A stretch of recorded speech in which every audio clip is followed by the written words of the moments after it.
You know how it is, right? That itch for something more, something beyond the usual grind. For me, that something was always the mountains. Not just hiking, mind you, but proper trekking, the kind that takes you beyond the groomed trails and into the wild, untamed heart of nature. I'd spent countless hours poring over maps, reading blogs, and devouring documentaries. I craved the challenge, the raw beauty, the sheer effort of it all. It was on one of those niche online forums, buried deep in discussions about high-altitude gear and remote routes, that I stumbled upon Chloe. Her username was something generic, but her posts? They were anything but. She wrote with an almost poetic precision about ridgelines and glacial meltwater, her knowledge so profound it felt like she'd been born with crampons on.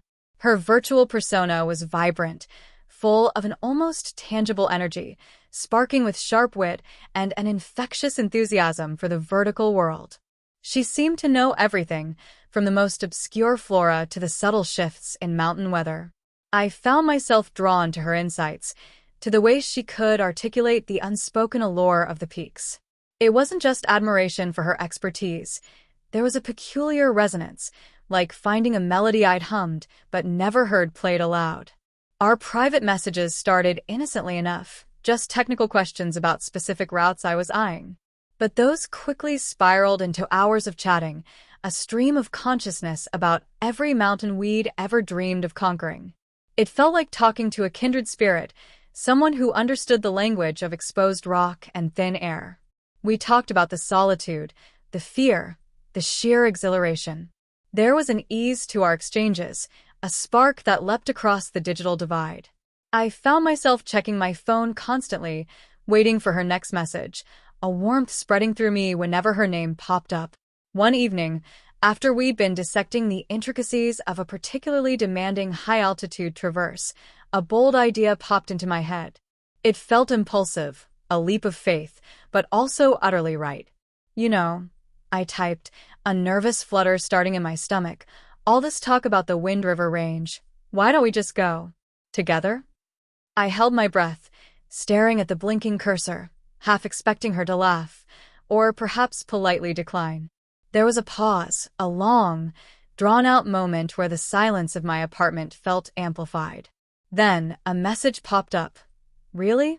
The Wind Rivers? That's a serious undertaking. Another pause. But yes, I think I'd like that very much. A wave of exhilaration, mixed with a healthy dose of trepidation, washed over me. This wasn't just another trek. This was meeting the architect of my online mountain dreams. I felt a buzz of nervous excitement, a sense of stepping into something entirely new and unknown, like standing at the base of a magnificent, untamed peak. The day arrived, crisp and clear, mirroring the anxious energy buzzing inside me. We agreed to meet at the trailhead, a small, unassuming patch of gravel that served as the gateway to miles of wilderness. I got there early, pacing beside my truck, rechecking my pack, trying to calm the flutter in my chest. I kept picturing Chloe's online persona. Confident, articulate, probably effortlessly cool. Then, a forest green SUV pulled up, dusty from the drive. The door opened, and out stepped Chloe. My first impression was a quiet surprise. Her online self, all vibrant prose and bold declarations, had painted a picture of someone effusive and outgoing. The woman standing before me was different. She was of average height, maybe an inch shorter than me, with an athletic build that spoke of practical strength rather than ostentation. Her dark hair was pulled back in a neat ponytail, escaping in a few soft tendrils around her face. Her eyes, I noticed, were a deep, clear hazel, steady and observant, taking everything in. There was a certain softness around her jawline, but it was offset by a serious, almost contemplative expression. She wore practical hiking gear, of course, but it seemed to fit her like a second skin. There was a quiet intensity about her, a stillness that was utterly captivating. She wasn't exactly shy, but she certainly wasn't the boisterous online persona I'd built up in my head. "Ella," she asked, her voice a low, calm murmur, nothing like the spirited tone I'd imagined. "Chloe," I managed, a little breathless, extending my hand. Her grip was firm, brief. "Glad you made it," she said, a small, almost imperceptible curve to her lips. It wasn't a beaming smile, but it held a genuine warmth. We started with the gear check, and it was here that the Chloe from the forums truly emerged. She meticulously went through her pack, then mine, her movements precise, almost ritualistic. She double-checked the map and compass, verified the water filters, and looked over the weather forecast on a small, rugged device. "Forecast says clear for the next 3 days," she murmured, "but the winds might pick up on the exposed ridges in the afternoon." Her attention to detail was astounding, a quiet expertise that radiated from her. She spoke little, but every word was packed with information, every action deliberate. I found myself just watching her, absorbing her methodical approach, a quiet admiration growing in me. The initial surprise at her quietness had given way to an appreciation for her profound competence. There was no doubt this woman knew her mountains. As we finally shouldered our packs and stepped onto the trail, the air was crisp, carrying the scent of pine and damp earth. The wilderness stretched before us, vast and ancient. Chloe led the way, setting a steady, unhurried pace. She didn't talk much, but her presence was a comforting, grounding force. She pointed out a specific lichen, explained a particular rock formation, or identified a bird call with a quiet nod. I found myself learning more from her silent example than from any online post. The silence between us wasn't awkward. It was a companionable quiet, filled with the sounds of our boots on the earth and the distant rush of a stream. This was a different kind of conversation, one spoken through shared effort and mutual respect for the wild. Our first trek through the lower reaches of the range was, against all my pre-hike jitters, remarkably successful. It unfolded with an almost effortless grace, a rhythm we found together on the winding trails. Chloe's quiet presence was a constant, steadying force. She moved with an innate understanding of the terrain, her steps efficient and silent, almost like she was a part of the forest itself. I quickly discovered that her quietness wasn't a lack of warmth, but rather a preference for observation, a deep absorption in her surroundings. She didn't offer a constant stream of conversation, but when she did speak, her words were always deliberate, insightful, and often laced with a dry, subtle humor that made me smile. She'd point out a unique cluster of alpine flora, whispering its name and a bit of its ecological role, or explain the intricate patterns of erosion on a distant peak. There was a profound respect in her voice, a reverence for the natural world that resonated deeply with my own. Our communication shifted, becoming less about spoken words and more about shared glances, knowing nods, and synchronized movements. We fell into an easy rhythm. One of us would pause to admire a vista, and the other would stop a few paces back, sensing the moment without needing to be told. When we faced a particularly steep ascent, Chloe would often slow her pace, turning her head slightly to check on me, her hazel eyes conveying a silent encouragement. It was in these shared challenges, these moments of quiet fortitude, that I began to see beneath her reserved exterior. One afternoon, as we paused by a pristine alpine lake, the surface reflecting the impossibly blue sky, Chloe finally broke a longer silence. "Look," she said softly, pointing to a pair of marmots sunning themselves on a rock across the water. Her gaze was fixed on them, a small, genuine smile gracing her lips, softening the usual contemplative lines around her mouth. In that moment, watching the genuine delight in her eyes, I felt a strange, unfamiliar tug in my chest. It was more than just admiration for her knowledge or her calm competence. It was a stirring of something deeper, a yearning to understand the quiet world she held inside. I found myself increasingly drawn to her, to the way she carried herself with such understated strength, to the flashes of genuine warmth that flickered in her eyes when she spoke of the mountains. There was an ambiguity to my feelings, a confusing mix of camaraderie and an unnamed longing. I wondered about her guardedness, the subtle layers beneath her calm. Was she always this quiet, or was there more to her that she kept hidden? The question lingered, a quiet echo against the vast, open sky, and I realized, with a small start, that I wanted to find the answer. After we came down from that first trek, I was buzzing. The success had filled me with a surge of confidence, an almost intoxicating sense of accomplishment. It felt like I'd just scratched the surface of what I was capable of, and I was eager for more. Much more. The usual trails suddenly seemed tame, the accessible peaks a little too familiar. I craved the edge, the true test. So, during one of our calls, while we were debriefing the last trip, I presented my new obsession, a remote, seldom traversed section of the Sawtooths, known for its jagged, unforgiving ridges and notoriously fickle weather. "It's a monster, Chloe," I gushed, my voice vibrating with excitement. "Barely any marked trails, requires some serious scrambling, maybe even a bit of technical climbing. But the views, imagine the views." My pulse quickened just thinking about it, a desire to push my limits, to conquer something truly daunting. And if I was honest with myself, a subtle urge to impress Chloe, to show her I could be as fearless and capable as she was. There was a silence on the other end of the line, longer than usual. I could almost picture her, her thoughtful gaze fixed on some distant point, absorbing every detail of my proposal. When she finally spoke, her voice was calm, measured, almost an antidote to my unrestrained enthusiasm. "Ella," she began, "that section, it's beautiful, yes. But it's also incredibly demanding. The weather in that specific area can shift in minutes, and rescue operations are difficult, if not impossible, due to the terrain. It demands a different kind of respect, a much more conservative approach than what we took in the Wind Rivers." She paused, and I could hear the subtle concern in her tone. "Are you truly ready for that level of exposure? It's not just about physical endurance, it's about navigating extreme uncertainty." Her words were logical, grounded, almost a quiet plea for caution. She outlined the increased risks, the remote trails, the sheer physical and mental demand. It was a clear, concise argument, delivered without judgment, but with an underlying current of apprehension. But I was too caught up in my own fervor. "We'll be careful, Chloe," I insisted, dismissing her valid concerns with a wave of my hand, though she couldn't see it. "We've got your navigation skills, my drive, we can handle it.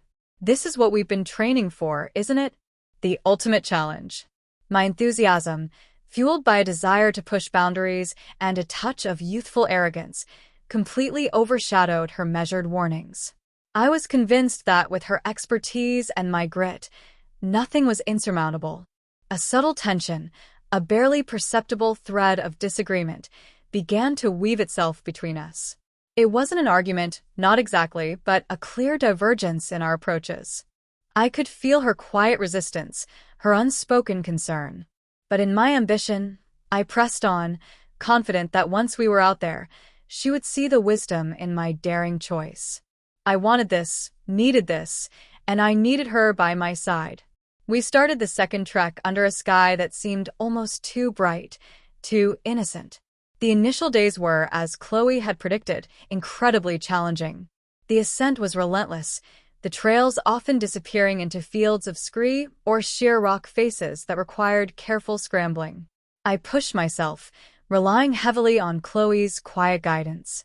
She moved with an almost preternatural awareness, pointing out the best handholds, identifying stable ground, her senses finely tuned to every shift in the environment. She remained vigilant, her hazel eyes constantly scanning the horizon, assessing the sky, the wind, the distant peaks. Her quietness, which had initially surprised me, now felt like a profound strength, a steady anchor in the demanding landscape. On the third day, high on an exposed ridge, the weather shifted with brutal speed. One moment, the sky was a cheerful blue. The next, dark, bruised clouds scudded in, swallowing the sun. The temperature plummeted. A sudden, torrential rainstorm descended upon us, not just a drizzle, but a relentless, hammering downpour that reduced visibility to mere feet. The wind howled, a savage beast tearing at our jackets, threatening to rip us from the ridge. The trails, already faint, vanished beneath churning streams of water. Every step became a gamble, the rocks slick and treacherous. Disorientation set in quickly, a chilling realization that struck me harder than any gust of wind. My earlier confidence evaporated, replaced by a cold, creeping dread. The vastness of the mountains, which had felt so inviting just hours before, now seemed menacing, overwhelming. I could feel my body shaking, not just from the cold, but from a profound sense of fear. "We're lost, aren't we?" I managed, my voice thin and reedy, barely audible above the storm's roar.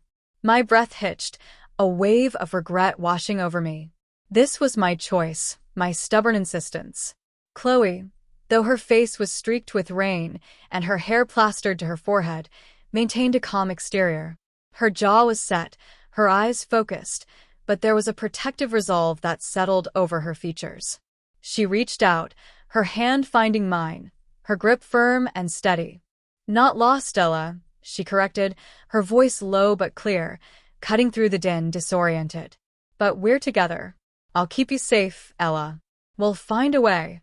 Her words, simple and unwavering, were a lifeline in the chaos, a quiet promise that somehow, in the midst of this overwhelming power, we would endure. The rain intensified, feeling like icy needles piercing through my supposedly waterproof jacket. The wind seemed to mock our efforts, swirling around us, trying to pry us from the mountain's grasp. My teeth began to chatter uncontrollably, and a deep chill settled into my bones. Every muscle ached, not just from exertion, but from the insidious cold that permeated everything. I stumbled, my legs feeling heavy, the exhaustion compounded by the chilling fear that gnawed at me. Chloe, despite the harsh conditions, kept her focus, her head constantly swiveling, her eyes scanning the churning landscape. Just when my hope began to wane, she pointed, her voice a strong murmur against the storm. "There," she said, her arm outstretched, indicating a dark recess in the rock face, barely visible through the sheeting rain. "A cave. Not much, but it's shelter." With renewed purpose, she guided me towards it, her hand on my back, urging me forward. Every step was slow, deliberate, a battle against the elements. We finally tumbled inside, gasping, the immediate relief of being out of the direct assault of the wind and rain almost overwhelming. The cave was small, damp, and cold, but it was shelter. I sank onto the rocky floor, shivering uncontrollably, my entire body convulsing with the cold. My fingers were numb, my lips blue. I felt utterly depleted, the bravado I'd carried into this trek completely stripped away. Without a word, Chloe moved closer, her own face pale from the cold. She shed her pack, then mine, and then, with a gentle but firm motion, gathered me into a close embrace. Her body, though also cold, immediately offered a measure of warmth, a profound comfort against the biting chill. I leaned into her, pressing my face against her damp jacket, trying to absorb every bit of heat. "I'm so sorry, Chloe," I whispered, my voice thick with remorse, the words catching in my throat. My pride was shattered, my earlier insistence a bitter memory. I shouldn't have pushed for this. This was my fault. Chloe held me tighter, her touch steady and unwavering. She didn't offer a lecture, didn't reproach me. Instead, her voice was a soothing balm, a low murmur against the roar of the wind outside. "It's all right, Ella," she murmured, her breath warm against my ear. "We're together. That's what matters now. We'll get through this." Then, with a purely practical intention, she began to rub my arms, then my back, her strong hands working to stimulate circulation, to keep the blood flowing. Her touch, rooted in care for my safety, brought a steady calm, one that quieted the fear still lingering in my chest. My heart, still racing from the storm, settled into a rhythm of trust. As Chloe continued to hold me, her hands methodically rubbing my arms and shoulders, the weight of her presence felt like an anchor. The primal fear that had gripped me was slowly receding, replaced by a heightened awareness of the bond we'd formed. I could distinctly smell the pine and damp earth clinging to her clothes, a scent that now felt inextricably linked to safety. The steady beat of her heart against my chest, a quiet rhythm against the chaos outside, grounded me. My shaking lessened, but my heart, far from calming, felt lighter, grateful, and more connected than ever before. The raw, survival-driven need for warmth deepened our trust, a bond forged in urgency rather than anything else. Her touch, initially a practical act, became a reminder of how we'd relied on each other through the storm. The world outside, raging and indifferent, faded into a distant hum. All that existed was the intimate space we shared, the gentle pressure of her hands, the quiet strength of her embrace. My gaze, which had been fixed on the rough rock of the cave, lifted to hers. Her hazel eyes, usually so composed and observant, held a vulnerability I hadn't seen before, a reflection of the shared ordeal and the care we now held for each other. In that charged silence, filled with unspoken gratitude and a deep, mutual understanding, an overwhelming impulse took hold of me. It felt inevitable, a culmination of everything we'd been through together. I leaned in, my heart pounding softly against my ribs, my breath steady. My gaze searched hers, a silent question of connection. Then, softly, tentatively, I pressed my lips against hers. There was a brief pause from Chloe, a flicker of surprise in her eyes, before she gently responded. It was a quiet, gentle moment, an unspoken acknowledgement of the bond we'd formed in the storm, a quiet promise of mutual care. It didn't change the urgency of our situation, but it deepened the certainty that we'd face it together. The storm, as violent as it had been, eventually began to subside, leaving a profound quiet in its wake. When morning finally dawned, the air was impossibly crisp and clear, but the mountain bore the raw, fresh scars of the night's fury. New rivulets streamed down the rock faces, and the air was heavy with a scent of wet earth and pine. Everything felt stark, reset. Chloe was the first to stir, her movements deliberate, already focused. Her face, though still tired, was set with a renewed determination. She studied the landscape, the shifting patterns of the clouds, the subtle changes in the terrain that only a deeply experienced eye could discern. The path should be clearer now, she stated, her voice calm, a clear command cutting through the lingering anxieties. We'll need to move carefully, but the worst is over. She took the lead, her gaze sweeping across the altered landscape, her internal compass recalibrated. Her navigational skills, sharpened by instinct and years of experience, were nothing short of remarkable. She picked out faint tracks, recognized subtle landmarks that had been obscured by the rain, guiding us through sections that felt utterly alien after the storm. We moved with a quiet understanding, each step a testament to our shared ordeal and the new, tentative connection that now hummed between us. My earlier fears had been replaced by a profound sense of trust in Chloe, a reliance that felt both humbling and deeply reassuring. I watched her, marveling at her composure, her resilience, her unwavering focus. She was my anchor, my guide. Hours later, after navigating treacherous, rain-slicked paths and scrambling over newly fallen debris, we finally reached a familiar section of the trail. The sight of it, a clear, unbroken path winding through a stand of tall pines, brought a wave of immense relief washing over me. It was like breaking the surface after being held underwater for too long. A shaky breath escaped my lips, then a small, genuine smile. Chloe turned, her own lips curving into a soft, joyful expression that dissolved the last remnants of a storm's grip. We shared a long look, a silent celebration of survival, of navigating not just the mountain, but also the unexpected terrain of our own feelings. The joy of having made it, intertwined with the new connection that now bound us, filled the air between us, as vast and open as the sky above. Returning to town felt like stepping into a different world. The roar of the mountain still echoed in my ears, the chill of the cave still lingered in my memory. We unpacked our gear, the mundane tasks imbued with a new significance, each item a silent testament to what we had endured. That evening, in the quiet of our shared cabin, there was a different kind of warmth, not of anticipation, but of quiet reflection. We sat together, sorting through our gear as we talked about the storm, the relief of finding shelter, the small wonders we'd missed before the clouds rolled in. There was a softness in our words, a vulnerability that felt safe. It wasn't grand, but it was real, a quiet deepening of the bond we'd forged on the mountain, a confirmation that our connection went beyond shared trails. We didn't need grand gestures. Just being together, talking through the experience, felt like enough. The silence between us was no longer about reservation.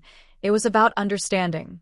I watched Chloe, truly saw her, not just as the incredibly competent trekker or the quiet, observant woman, but as someone capable of immense courage and profound tenderness.